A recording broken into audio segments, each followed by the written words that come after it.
All right, friend, what you going by? Ugly Money Nietzsche. Ugly Money Nietzsche. Put your right hand up and your left hand on your word, wherever you decide your word is. Cool.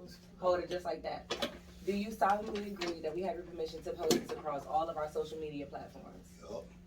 Is there anything, and I do mean anything, that's off limits you do not want us to ask you about? Nope. I just don't want to say nobody's name. Okay, you don't want to say nobody's name. Ain't making nobody famous. Let's go. Okay? Now, do you understand if we do ask you something that's off limits, you can tell us, no, I want to pass, move on, whatever. For sure. Cool, let's do it. Okay, literally is no pressure. I'm your host, Bangem Bugg. It's your girl, Just K for real. We got a special guest. He already introduced himself. So, I've been seeing you a lot. I don't really know a lot about you, so we'll kind of get some, like, I guess some start off kind of stuff, like where you from and all that kind of stuff. Let's do it. So, where you originally from? I was an Army brat. So my father, we moved around a lot. So, originally from Virginia, by way of Augusta, Georgia. I got out the military myself in 2010, and I had the option to either go back home and get a regular job, or stay in Augusta and try to pursue a career in the entertainment field. So when I got there, I was like, well, if those are my options, I'd rather try to pursue my dream. And so within a year time frame, I had one of the biggest club promoters in Augusta, Georgia, and then I had the #1 rated radio show on Power 107 over there in Clear Channel. So, God was good with me right there. So we had a lot of success, early success in Augusta. And so when I took that and I used all the platforms that I had to promote my music, because I wanted to be a rapper. And so in 2014, I used to use my radio show to play my song. I used to use my parties to perform my song, because the club owners didn't want to let me perform, so I was going to throw my own party, so I performed myself. And the radio didn't want to play music, That's smart. so I go get a radio show and play my music hour on hour. That's smart. And so by 2014, I got the attention of 8Ball and MJG. They had offered me a contract, and by 2015, they made the suggestion that I moved to Atlanta. That's how I got it. Okay. That's like a summarized version. That was long as shit for a summary. What part of Virginia? 804 area, Dinwiddie. Dinwiddie. What else is that in? It's near Richmond, Petersburg area. Okay. We got a big racetrack down there. I'm a country boy. I'm from a city with no stoplights. The town that I'm from has 1,500 people, and it's a city that has no stoplights. It's just like there's like a big stop sign with the blinking lights. We don't have any like major chains. That's like social circle. Yeah, it's like real rural, real country. You know what I'm saying? If you ever had taken a trip to where I'm from, you probably would think that I would have been a farmer other than an entertainment guy. But it just goes to show that some of us have imaginations and a lot of drive. That was the main thing I had to get out of. First, I had to get out of the country. Then I had to get out of the Army. Then I had to get out of Augusta. And then I got to get to where we at now. But yeah, I'm from the What you country. rap about? What did I rap about? You don't rap no more? Oh no, I'm 40 years old. I'm grown. I'm an old man. What that I'm an mean? old man. Nobody want a grandfather. Nobody want to see a grandfather on the freshman cover. Who an old rapper? They was already popping though, right? Who wants to hear a new old rapper? Like the first song out. I mean, Lil Duval did it though. He did. I'll think about it. Yeah, he had been doing shit before. It's just like that song just finally popped out. Yeah. So, Yeah, you don't think your music that good though to do it? I mean, I got signed, so I had to be pretty damn decent. I'm saying, but let's be real. A lot of niggas that get signed don't be that good. Okay. I mean, I got signed and I was getting paid from it, so I had to be pretty decent. I just think I think my time as a player was something that I was there to learn, so I could be a better coach. You know what I'm saying? Because it's one thing, kind of like Steve Kerr, where Steve Kerr was a dope player. He won some rings with Michael Jordan, but he's been an extremely talented and extremely successful coach. And so when I made the decision to take, because as an artist, we sometimes have to be selfish. We have to worry about our promotion. We have to worry about our music, putting our music out there and our brand out there. And so when I made the decision to switch my brand, change the name to Ugly Money, and start this, I took the moniker of trying to help as many people as I could possibly help that wanted to help themselves. And so when I did that, I immediately saw an influx of people, like an influx of business, because what I was offering was something that a lot of people couldn't offer. Okay, let me go to the beginning. So, okay, so did you grow up with both your parents? I ain't never heard that question before. Yeah, mom and dad. Dad was in the military. Mom was in the beauty field. She actually passed from cancer in 2000. But one thing she always told us was, she always told me, she was like, I don't know if I'm going to be able to be here for my younger brothers and my older brothers. You know, you good? My mom, she always used to tell us, like, I don't know if I'm going to be able to be here for my younger sister and my younger brother's graduation, but she gave me her word that she would be there for mine. And I remember when I graduated high school, my mom was on oxygen, and they pulled the conversion van up on the football field that we were graduating from. And my mom, right when they were about to say my name, my mom pulled out. She came out of the van, and she could barely stand, and she was on oxygen.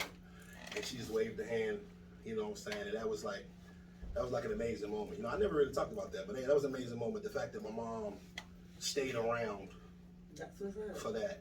And when I went to college, I got a music scholarship to go to Virginia Commonwealth University. She used to call me every morning to make sure I wake up. Okay. Every morning. You know, wake up, wake up, wake up. Yes. And so, you know, knowing your kid, you're going to know that I'm going to go back to sleep 5 minutes later.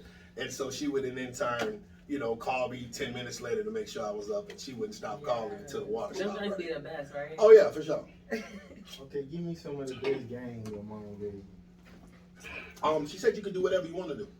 You can be in everything you want to be. There is no limitations. Yes. And I took that and ran with it. Brother, I come from the mud. I come from a city with no stoplights.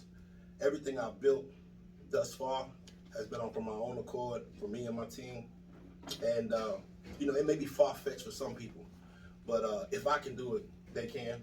If I can continue to do it, they can, because I wasn't the smartest. I didn't have the most money. I didn't know the most people. But what I did is I worked hard. And that's one thing she told me. She said, as long as you work for it, you can be and do anything that you put your mind to. Okay, give me, what would you say your most traumatic experience as a child? As a child, I mean, losing your mom is pretty traumatic, brother. You know what I'm saying? I don't think it gets farther than that. As an adult, I went into the military and I got deployed to Iraq. So that's pretty traumatic. And so when you go through those kind of things as a young man, nothing seems extremely tough anymore. You in the battlefield? Yeah, I was deployed with the 2nd Infantry Unit in Iraq. We actually served in Phantom Fury. I don't know if you've ever seen the movie American Sniper. I was actually in that war where they hung the 3 civilian contractors from the bridge. Yeah, so we out there 30 days getting mortared, just basically waiting to see if you was gonna die or not. And so when I survived that, everything else is easy. This shit's a piece of cake. Okay. So you had to kill somebody before? Yeah, for sure. I mean, it's either you get killed or you be killed. You know what I'm saying? Kill somebody. Yeah, I got, I think, 3 KIAs. So, like, do you see that in your head, like, it fuck with you, or you don't even think about it? War for me was an out-of-body experience. It was basically, when I left everything there. It was like almost a video game. Okay. It wasn't me there. It was the war version of me. And so when I left Iraq and came back home, I tried to leave it there. But I will say this: killing someone is not as cool as people make it seem to be. You feel what I'm saying? And a lot of times when I hear certain individuals talk about those things, I'm like, I know he's never killed anybody. Mm-hmm. I know he's never seen a bullet go through someone's head. You've never seen brain fluid or cephalic fluid on a person. You've never seen that because you speak about it so lightly, and it's nothing that is extreme. It's something that stays with you. You feel what I'm saying? And so, yeah, man, I went over there, had to kill about 3 KIAs, and I remembered I was like, cats got 9 lives and I don't. So when it was time for me to get out, I bet on myself and took my chances and started my entertainment career. Okay. I was toxic to this person, and what made you toxic? And I was a blessing to this person, and what made you a blessing? I was toxic to Georgia Power because I used to only pay them when they cut out the lights. And it was a blessing to every artist that ever texted my number. Every single one. Every last one of them. Okay, I'm glad you brought this shit up. Okay, Street Baby Zay, I seen him. He had making some fat jokes. I guess he beefing with you. So where you think that shit came from? We just lost Takeoff, right? We just lost Amigos for Takeoff. Why did we lose Takeoff? What do you think? We lost Takeoff because somebody pulled out a gun, right? When it was a situation where it was people talking, having a conversation or a disagreement, and someone chose to pick up a gun. For what? Why you gotta pick up a gun if we sitting there talking? Me and you are talking right now, right? I'm saying, why I need to pick up? I'm listening to you. If me and you are talking and we're having a disagreement, why I need to pick up a gun? I'm a man. You a man. We can talk. If we got a disagreement, we got a disagreement. And if it's a problem, we can go out in the back and handle it, like me, right? I don't need to pick up no gun unless I'm scared of you. Street Babies, they picked up a gun when somebody told them to clean up. See, you don't tell that part though, don't you? You don't tell that part, do you? Now, exactly. Street Babies, they pulled a gun out on an employee during work hours. Somebody that he could have talked to. Somebody that he could have went out the back and handled the business like a man. But he chose to pick up a gun. The same reason we lost Takeoff. The same reason we sitting there talking about RP Takeoff because somebody wanted to pick up a gun. So I can't have that. If you work for me and you're at the job and you work for me and she pull a gun out on you and I don't do nothing to you, what kind of leader am I? Exactly. Yeah, you can't be around nobody just for some. Oh, now the real stories come out. Yeah, I couldn't fuck with nobody. Oh, thank you, sir. But people don't say that, and so what I've been seeing and witnessing is a lot of people are saying this and saying that, but at the end of the day, man, Street Baby Zay got dropped because he pulled a gun out on an employee because he told him to clean up the studio. Because he had some Popeyes in there. And when I called Street Baby, the last time I spoke to him, I called him and I said, brother, I wish you the best, but because of the incident on such and such a day, we have, chosen to end your contract with Ugly Money Entertainment. And that was it. I actually got the video. See, the receipts is crazy. Oh, when he pulled out the gun? No, I got the video when I called his ass and told him he was dropped. No, you know what I'm saying?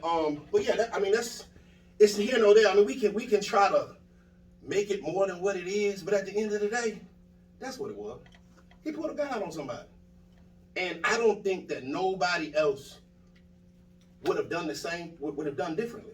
If you have a business and somebody pull out on one of your employees, what you gonna do? You gotta get rid of them. Yeah, it's just weird. That's weird. It's weak. It's cowardly, especially if we men. You know what I'm saying? Me and you got a problem, or we got an issue. We ain't even fussing or fighting. I'm gonna pull out a gun on you because you told me to clean up? You a baby for real. Why can't we just go outside and handle our business like men? No, you gonna pick up a gun. So what made her put the gun down? I went out there and talked to him. That's what made him put the gun down. He on medicine or something? Hey man, I'm not here to tear anybody down. No, but there's two sides to every story. And and that's the thing about this show. What I've been seeing is it's been a lot of one-sided things. And I was like, you know what? I'm a busy dude, but I'm gonna make sure that I make time to come see Bangem Bugg. Because it's a whole lot of one-sided things that people leave out. Like Queen K. That's one-sided. Now I know for a fact that Queen K has more followers than she had when she came here.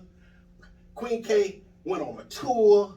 Queen K did photo shoots. These are all things that are documented. And if I was doing something bad to her, or I was doing such bad business, then why the hell would she leave this interview right here and come straight to my studio if I'm such a fuck nigga? She didn't talk bad about No, she did. She said, companies like these, trust me, I got all of it. I remember. Companies like these, she was talking about me and another company, are a scam. And I was like, well, if you got scammed, then why the hell is you pulling up? And then why did you apologize after? No, you thought I wasn't gonna see it. She was like, nah, she was like, y'all, like, she was like, you're still cool. Y'all still got stuff in the works. Y'all got projects on the way. Like, she was trying to keep it cute about the situation. The only thing she spoke on was how she felt like she paid this amount of money, but she was only seen for a little amount of time on a stage when nobody was there. Queen K had ordered our management package. I can show you exactly what the package is. It's in writing.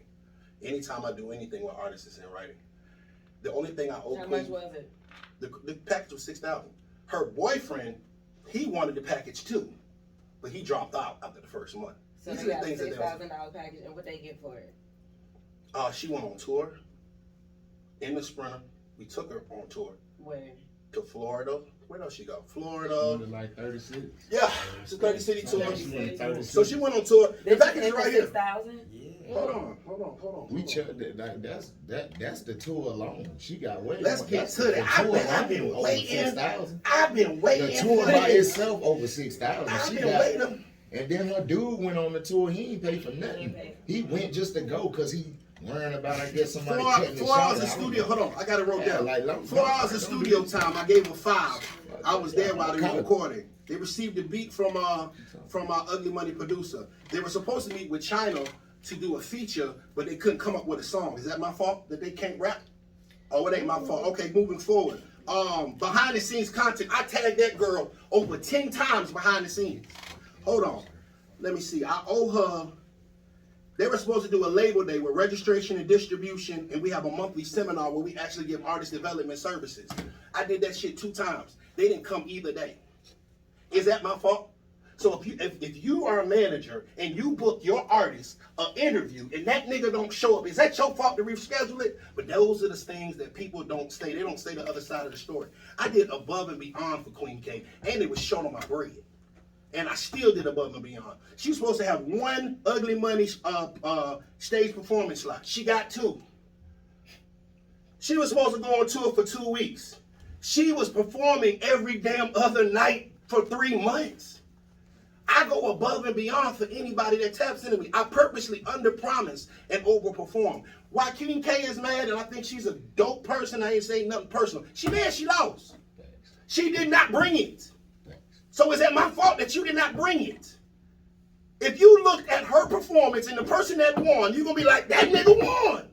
There is a guy right here, his name is Moody. He's from Kansas City. I didn't know him a day in my life.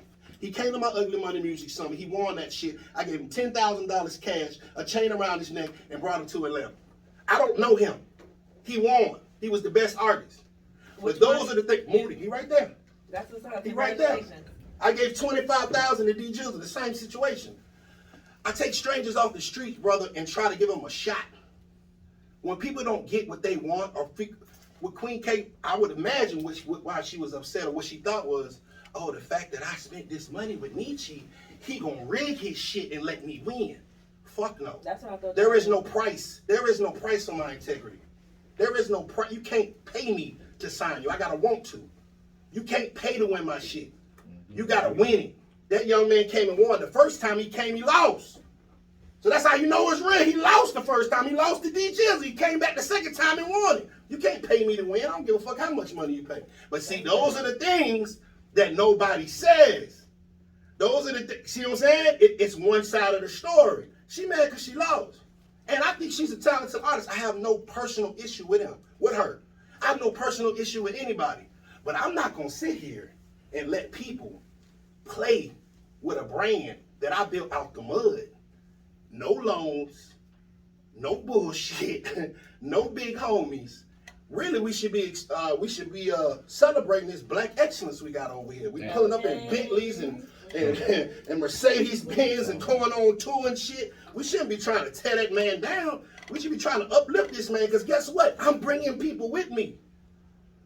I don't pay these people to come with me. They come because they love me, because they fuck with me, because I do good business. That young lady right there, China Monet, was working at Olive Garden when I found her. She had less than 1,000 followers. I said, you know what? We're going to get together. We're going to do some shit.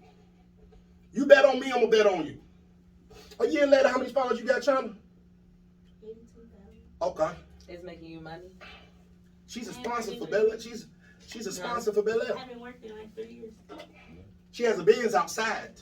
It's outside. These cars ain't rented, brother. It's a paper tag on my Bentley. It ain't rented. You can't rent no paper. You don't put no paper tag on no Bentley when it's rented. This shit is outside. This shit is real independent muscle. Ain't nobody gave me shit. I built this shit out the mud. And so when you have people that want it, because you gotta understand, I don't call nobody. They all call me. Queen K and them, they all call me. You know how Street Baby got his deal? He came and painted the walls. He volunteered at the studio. But the young man that I dropped is not the same young man that I signed. When I signed Street Baby, he was a good individual. He was a humble soul. You know what I'm saying? He would give the shirt off your back for him. I put $80,000 in Street Baby. I got a copy of his budget too if you want to see that. I put $80,000 in Street Baby's A. You know what he did? He got Hollywood. He forgot where the fuck he came from. He started feeling that he bigger than everything. Well, guess what? Not a problem. We're going to separate ourselves. Now let's see what you do after, because that's the real thing. You've been dropped for a month and a half. Why ain't no big record came out? If you can do this shit yourself, why ain't you popping? Oh, that's The what only, he said? huh? That's what he said. I can do it by myself. Well, that's what Queen K and them said. Remember? But if you can do it all yourself, oh yeah, bro, I got all my receipts. I can't prepare, my brother. I do this shit. If you can do it by yourself, then why aren't you doing it? I want to see the budget. Why aren't you doing it? I got you, Queen. Not a problem. Why aren't you doing it? Why don't you have big shows? And why aren't these other platforms? Why aren't these other platforms booking you? Why aren't you? Because no disrespect, y'all the only person that's talking to these folks. And I appreciate. I mean, and listen, you can do whatever you want to do. You can do whatever you want to do with your platform. But if you want to get a clown's a voice, that's okay. You know what I'm saying? You know that. But I mean, some people. I highlight this, shit like that. But I mean, that's kind of the point. Like people who don't really get to speak on platforms, like, cause I try. See me, like I tried to do your platform. It was out of my budget, so I was like, is that my fault? No, I ain't saying that. But I'm just saying, like, I wanted to create a platform for like niggas who ain't really got it like that. You get what I'm saying?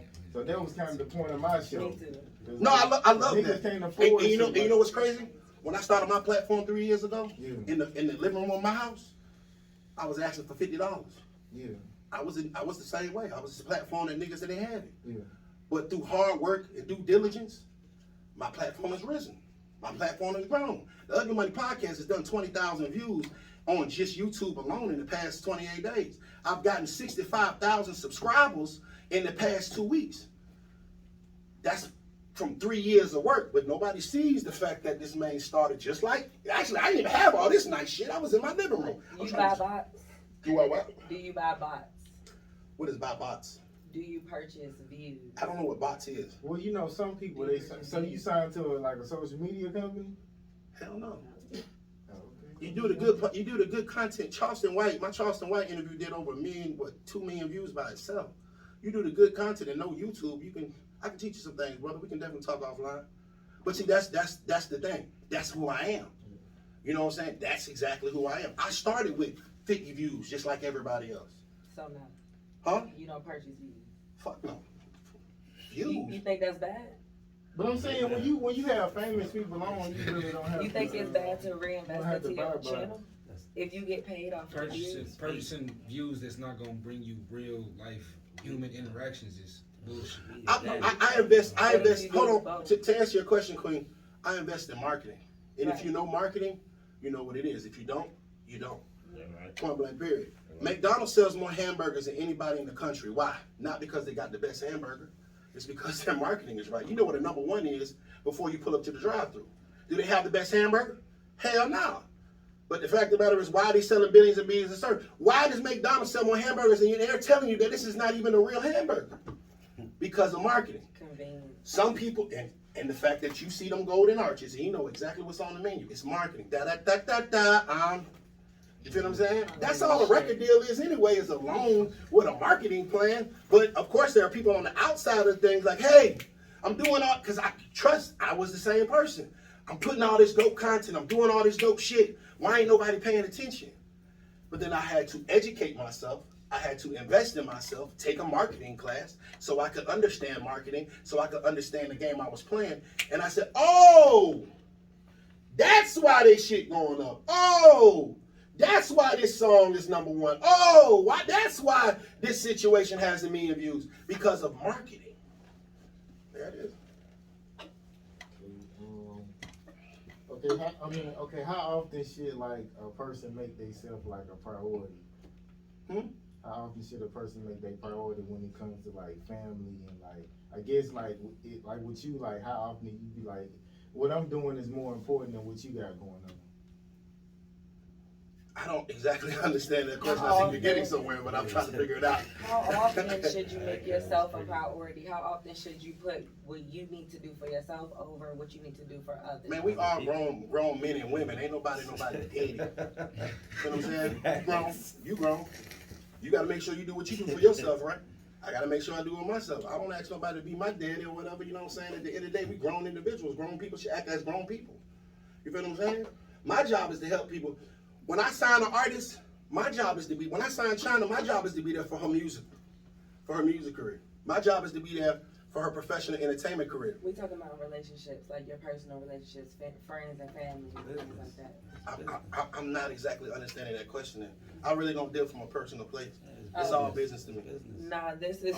I'm listening though. This is the type of interview that we do. Remember in the beginning we asked about his parents and his background. So this is the type of stuff that we ask about.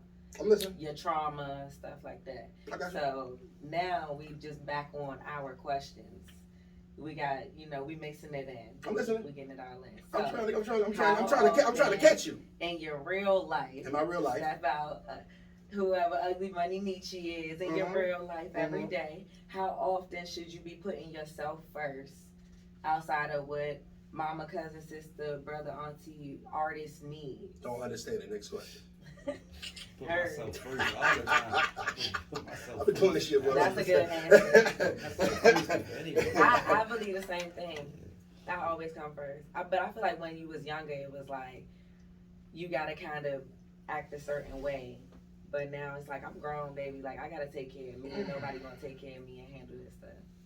Okay. So Oh, I kind of see what you're saying now. Yeah, we talking about personal. We real people too. We not I mean, just. you saying pass is cool too. We ain't gonna beat it up. Like, we move on. Okay. When did you realize most people would not do for you as you would do for them? Oh wow, I learned that at a young age, brother. And unfortunately, everybody is not going to be as giving as you are, but you cannot let that stop you from giving.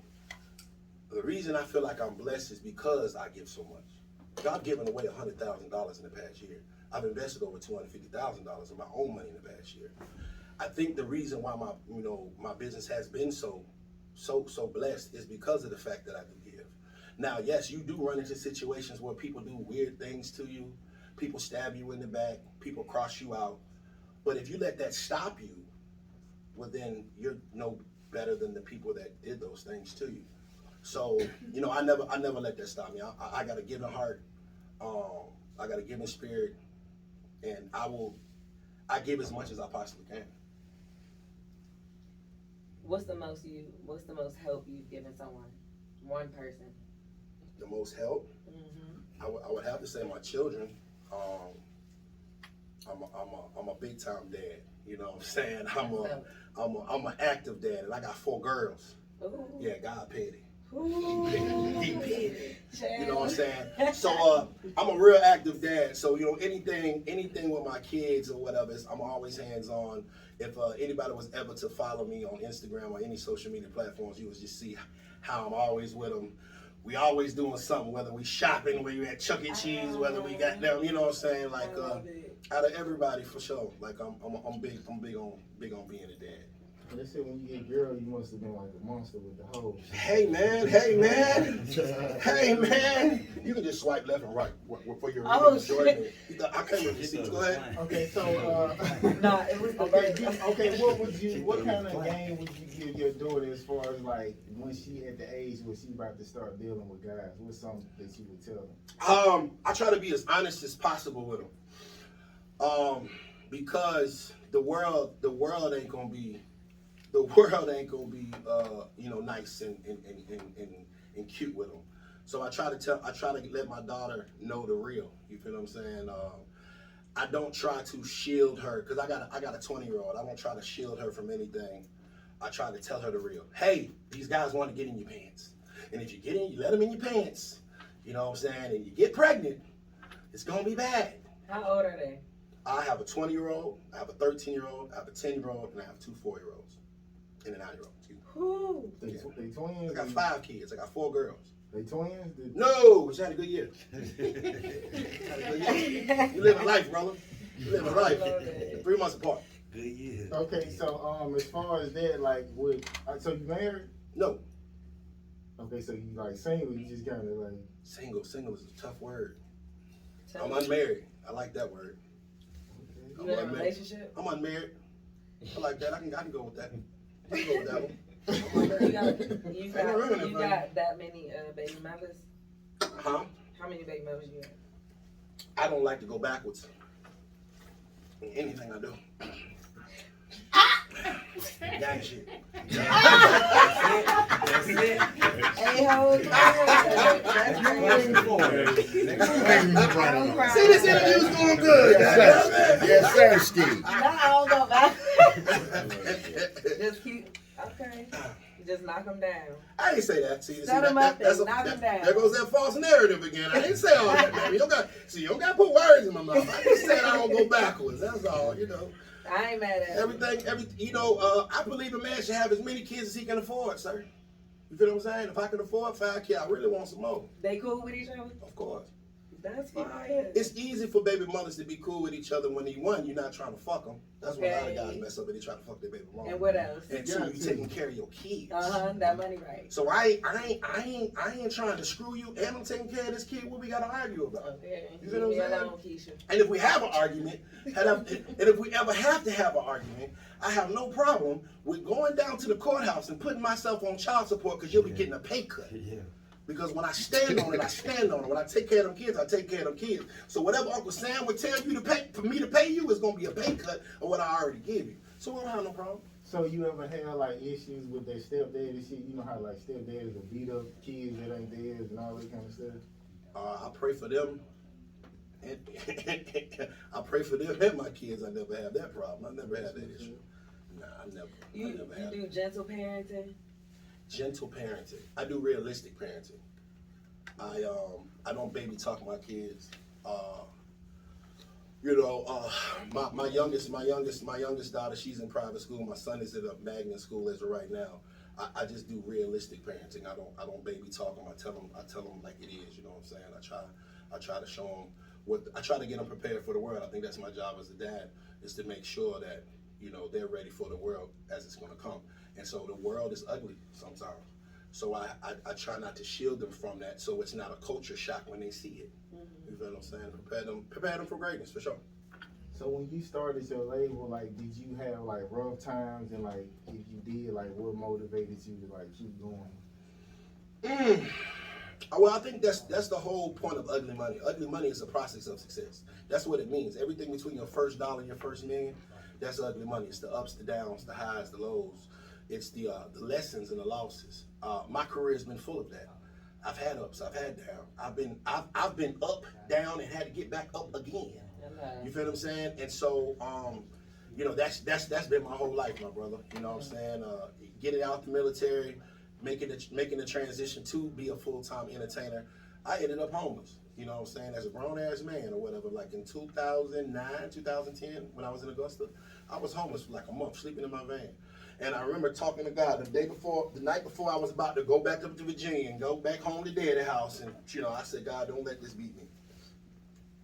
And I woke up the next day in my Jeep, because I had about $60 to my name, and I was gonna try to get close to Virginia as I could from Augusta and pray that my daddy was gonna Western Union me the rest of the gas money. And I got a call from a club owner, and he made me an offer I couldn't refuse to change my life. He actually kept me there. He told me he was gonna pay me $2,500. Shouts out Stokes. He told me he was gonna pay me $2,500 to promote all his parties in his club. So I had in Augusta, I had at one point in time I had over 8 parties a week. You know what I'm saying? It was a blessing. So you know, I just always bet on myself, but at the same time, I'm the kind of guy that I welcome failure. I'm not scared of it.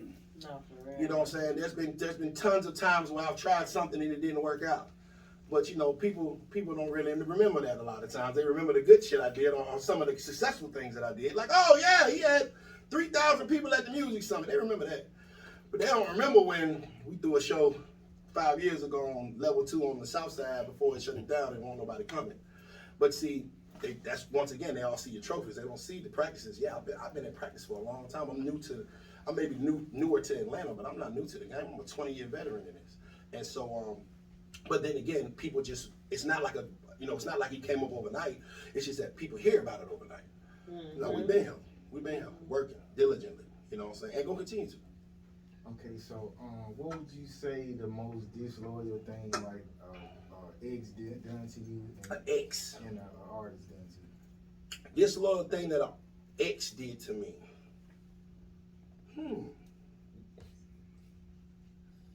Not amnesia.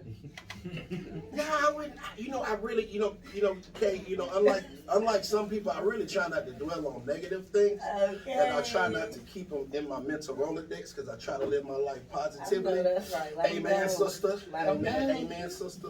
But I mean, I've had girls just just be loose and false advertise. That's what I call it, false advertise. But I had a young lady.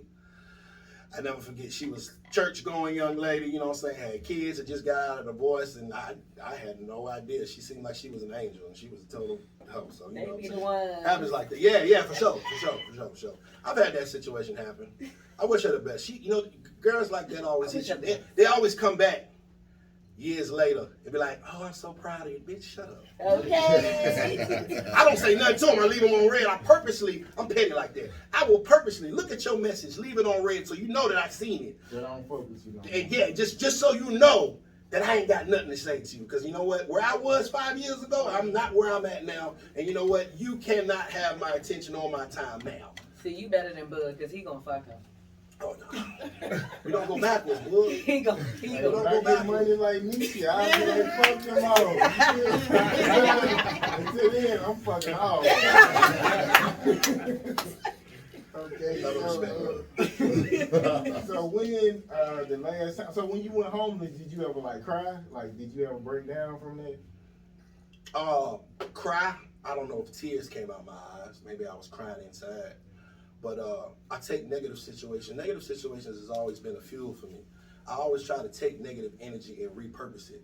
Like when I heard people was coming for me, I decided to go on a media run. Because guess what? I got an artist that got a new record out, and it's a great time and opportunity to introduce the world to him. Okay. And so now his video has 40,000 views organically. Hello. You know what I'm saying? Tell him, 'cause we So we wondering. take the negative situation and spin it. You feel what I'm saying? And so maybe cried on the inside, but I won't boo-hooing in the car. I won't boo-hooing in the truck or whatever. I just I get focused. When things get bad, I get focused, and that's really when I feel like I'm at my best sometimes under pressure. It's exciting. Yeah. I It's ain't like, sure. oh, another one? Well, crunch time players make crunch time plays. You know what I'm saying? That's the reason why they pay Michael Jordan, whether Kobe Bryant or whatever, what they pay them, because when it comes down to the clock time, and when everybody nervous, it's a nigga that's cool as ice, and I like to think I'm him.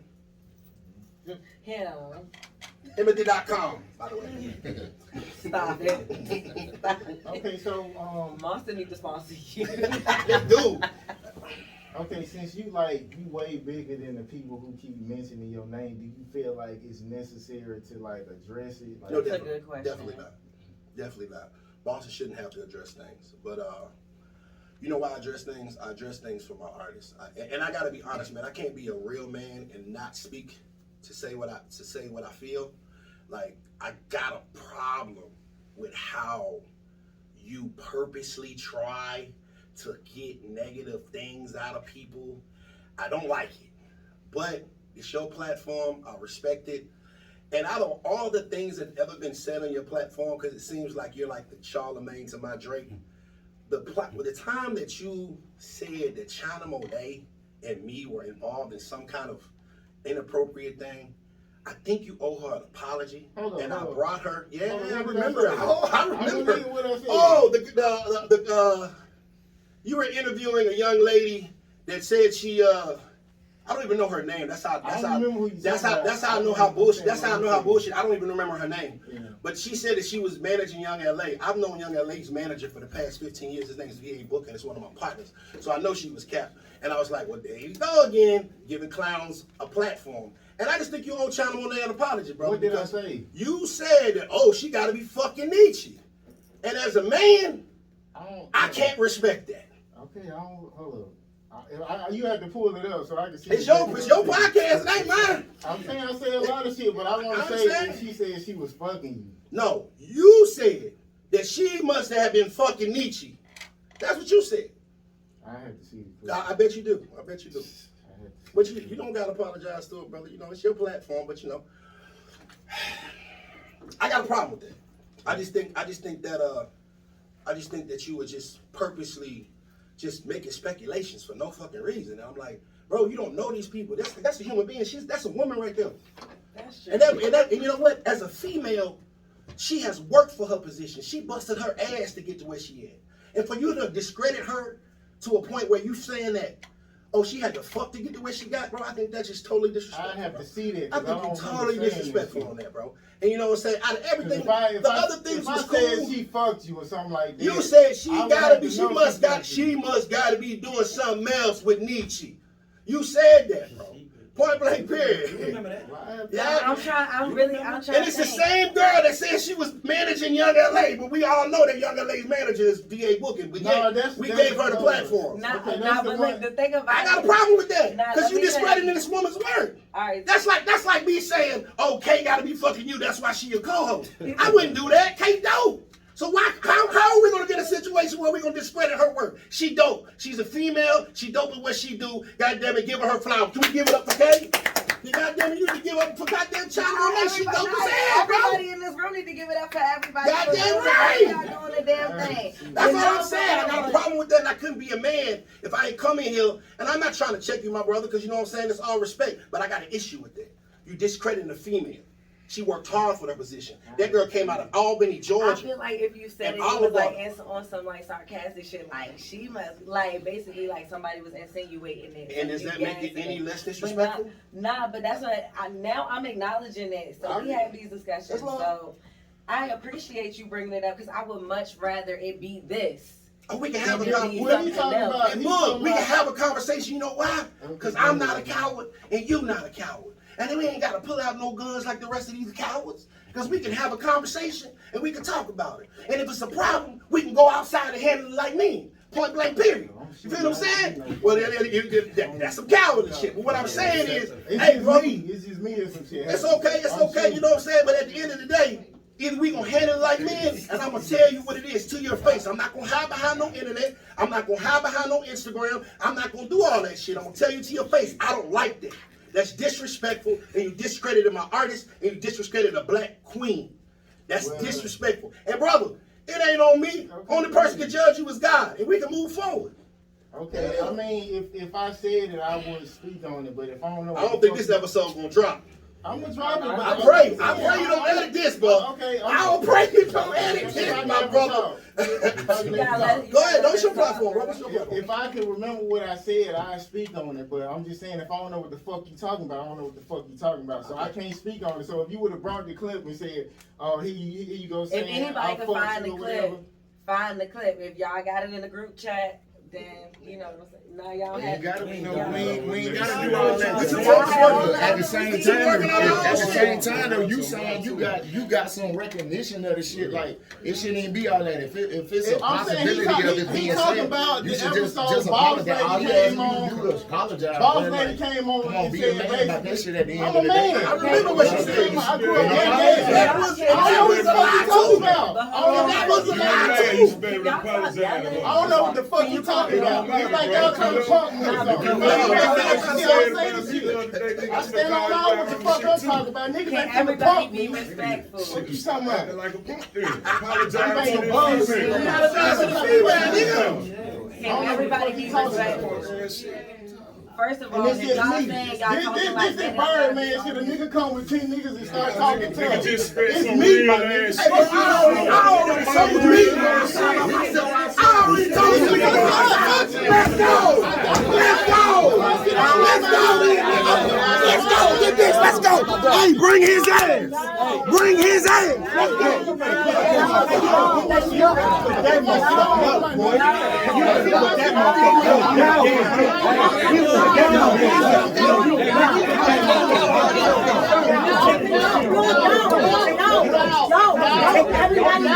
Thank you. Y'all can go. Go.